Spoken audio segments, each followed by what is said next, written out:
Cinema കളക്ഷനിലേക്ക് എല്ലാവർക്കും സ്വാഗതം. നമ്മൾ ഇന്ന് വന്നിരിക്കുന്നത് 4 സിനിമകളുടെ കളക്ഷൻ നോക്കാനാണ്. അപ്പോൾ ആദ്യത്തെ സിനിമ ശ്രീനാഥ് ബാസി കേന്ദ്ര കഥാപാത്രമായി അഭിനയിച്ച പൊങ്കൽ സിനിമയാണ്. ഡിസംബർ 5-നായിരുന്നു സിനിമ റിലീസായത്.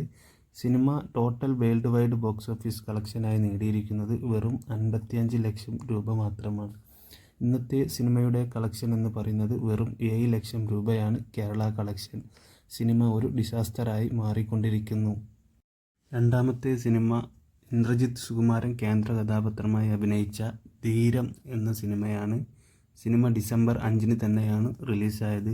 സിനിമയുടെ ഇന്നത്തെ കേരള കളക്ഷൻ എന്ന് പറയുന്നത് 6,50,000 രൂപ. ടോട്ടൽ കേരള കളക്ഷൻ എന്ന് പറയുന്നത് 68 ലക്ഷം. മൂന്നാമത്തെ സിനിമ എക്കോ മൂവിയാണ്. ഇന്നത്തെ കേരള കളക്ഷൻ എന്ന് പറയുന്നത് 22 ലക്ഷം രൂപയാണ്.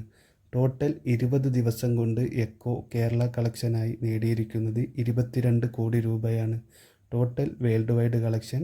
നാലാമത്തെ സിനിമ കളങ്കാവൽ. കളങ്കാവൽ 6-ാം ദിവസത്തെ കേരള കളക്ഷൻ എന്ന് പറയുന്നത് 2,25 ലക്ഷം രൂപയാണ്. ടോട്ടൽ 6 ദിവസം കൊണ്ട് കളങ്കാവൽ നേടിയത് 23,89 ലക്ഷം രൂപ. വേൾഡ് വൈഡ് കളക്ഷനായി വന്നിരിക്കുന്നത് 59,30 ലക്ഷം രൂപയാണ്. ഇതുപോലെയുള്ള വാർത്തകൾക്കായി നമ്മുടെ ചാനൽ ഒന്ന് സബ്സ്ക്രൈബ് ചെയ്യാൻ മറക്കണ്ട.